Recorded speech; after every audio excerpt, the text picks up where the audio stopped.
Social media पर हम जैसे ही किसी के देहांत की खबर देखते हैं, कमेंट सेक्शन में फौरन लिख देते हैं RIP, यानी रेस्ट इन पीस।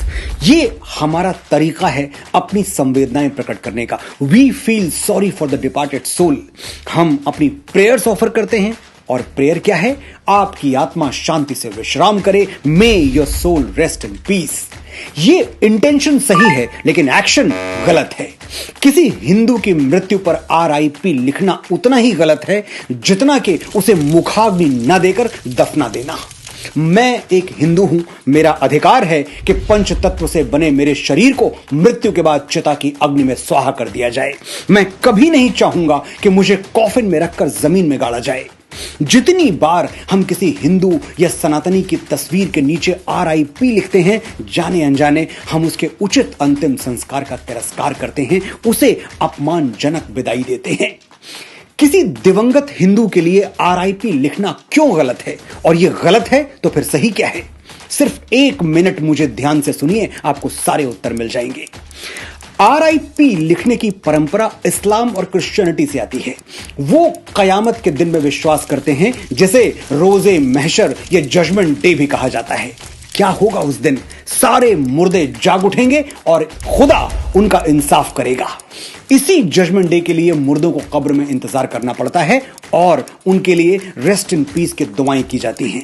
लेकिन सनातन की परंपराएं 100% 100% साइंटिफिक हैं, इसीलिए हमारे यहां RIP जैसी कोई थ्योरी है ही नहीं।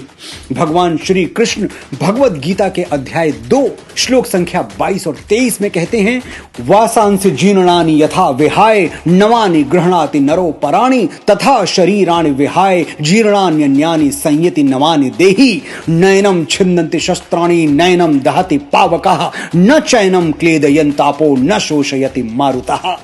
आसान शब्दों में समझाता हूं, जैसे हम पुराने कपड़े छोड़कर नए कपड़े पहन लेते हैं, वैसे ही हमारी आत्मा यानी हमारी कोर एनर्जी वो पुराने शरीर को छोड़कर नया शरीर पहन लेती है। आत्मा अजर अमर है, इसे ना कोई शस्त्र काट सकता है, ना आग जला सकती है, ना जल भिगो सकता है और ना ही हवा इसे सुखा सकती है। और इसीलिए जीवन मरण का ये चक्र, ये साइकिल कंटिन्यूअसली चलती रहती है जब तक कि हमें मोक्ष नहीं मिल जाता। आपने ध्यान दिया होगा, मैंने आत्मा को एनर्जी कहा। क्यों कहा? समझाता हूं। आत्मा पर एग्जैक्टली वही साइंटिफिक लॉज अप्लाई होते हैं जो एनर्जी पर। थर्मोडायनेमिक्स का पहला नियम क्या है? Energy can neither be created nor destroyed but can only change form, यानी ऊर्जा को न बनाया जा सकता है न मिटाया जा सकता है, बस इसे एक रूप से दूसरे रूप में परिवर्तित किया जा सकता है। श्री कृष्ण ने हजारों साल पहले यही बात कही थी, लेकिन हम अपनी आदत से मजबूर हैं। हम तब तक नहीं मानते जब तक कोई विदेशी न बोल दे। 19वीं सदी में जर्मन और ब्रिटिश साइंटिस्ट ने एनर्जी के बारे में वही थ्योरी दी जो 5000 वर्ष और 1 युग पहले कुरुक्षेत्र के मैदान में भगवान श्री कृष्ण आत्मा के बारे में दे चुके थे। ना कोई भाई, न बेटा, न भतीजा, न गुरु, एक ही शक्ल उभरती है हर आईने में। आत्मा मरती नहीं, जिस्म बदल लेती है। धड़कन इस सीने की जा छुपती है उस सीने में।